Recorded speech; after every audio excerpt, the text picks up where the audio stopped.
Little Rock Marathon training is brought to you by Rock City Running and KARK. Hey,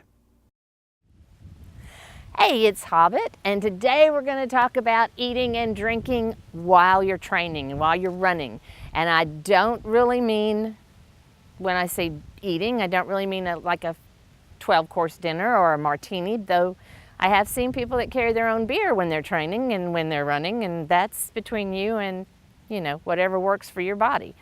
And that is one of the things that is really hardest to get across to people when we talk about eating and drinking while you're training.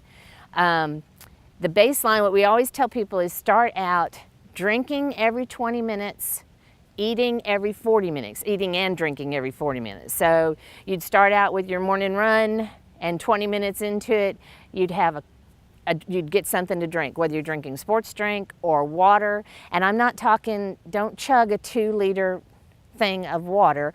2 or 3 good swallows is what you're going to need. Is what I want you to try. Then in 40 minutes, you would eat something, and then you would drink more water and more sports drink. What we want you to try to do is get somewhere from 100 to 140 calories in every time that you eat. Now, that's your baseline. As you're training and working on this, you may find that you need to drink maybe every 15 minutes, or that you can go 25 minutes. You need to play with it. This is what is so hard for everybody, is this is about you. I wish I had a cookie cutter program that said, this is what you're going to eat, this is what you're going to drink, and it's going to be perfect. This will give you your best race. But everybody's body is not the same. Your metabolism doesn't work the same. You hear a lot about carbo loading, and people talk about pasta and talk about, eating a lot of pasta and eating a lot of this. And if you are gluten intolerant or you have a gluten problem, pasta, unless you are really, really careful and get the gluten-free pasta is not going to work for you. Tom runs really well with a lot of carbs. I don't do as well with a lot of carbs. I feel really and loggy, and so it depends on you, and I hate to have to tell people that because they think I'm being a smart aleck. The things that you can get, let me go down to the magic little pouch down here. There are prepackaged things that are sold, and they come in all different brands, all different flavors, and the thing they have going for them is they are convenient. This is one, actually, I found somebody dropped it on our weekend run, and I picked it up, and it is a GU, which is a brand.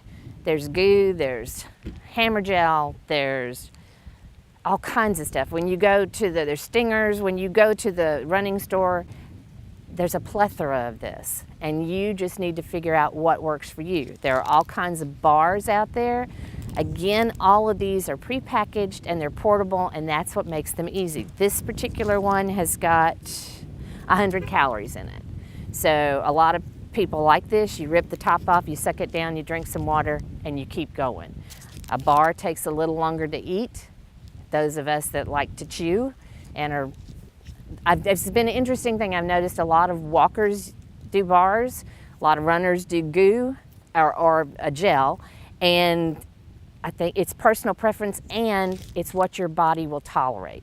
A lot of people can't do the gels, and particularly if you are someone who is diabetic and has a problem with your blood sugar, you already know, be very, very cautious with what you take out with you to train with. If you are new to this and you don't know what your body will tolerate, let's say you found this is a jet blackberry that you thought, I think I'm going to try that. And oh look, there's a margarita flavored. I want to try that too. And there's a vanilla bean flavored. So you gather all these up and you go out and you eat about 3 of them. Say you're going to be out for an hour and a half and you eat 3 or 4 of these, and by the time you get back to where your car is, you are searching for a bathroom because something has upset your stomach. So when you're trying new things, just try one at a time. Like if you are going to go do your run and you want to try a different flavor, that should be the only flavor or the only thing you use on that particular run. That way, if it does upset your stomach, you'll know it was this that did it and not go, oh, well, was it the margarita? Was it the jet blackberry? Was it the vanilla bean? I don't know. So these are some things you can buy, and they, like I said, they carry bars just about everywhere. Grocery stores, the retail, the retail outlets that like Walmart, and I try not to use Target, all those different places. They carry bars a lot. The gels are going to be more at your more specialty sporting goods, the running stores that are specialty stores, biking stores. That's where you're going to find them.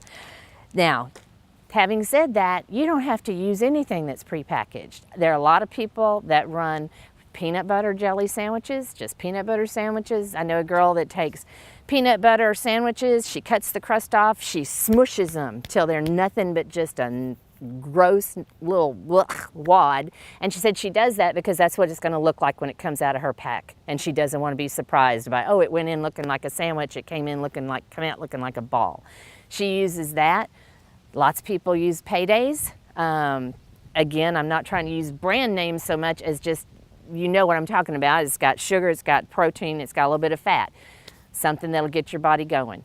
Maybe, hopefully not literally get your body going. But anyway, so just try to try different things, but be sure, especially if you're someone who's going to be out on the course longer than 2 hours, no matter what race you're doing, if you're going to be out there longer than 2 hours, you need to be eating and drinking so that your body is fueled for this race. And here's the other thing, you don't want to wait till race day to start doing that. That's what training is for. You learn now. All right, that's about, I could talk for hours, but Kevin's getting tired of holding the camera. And yes, see, he's starting to fade fast.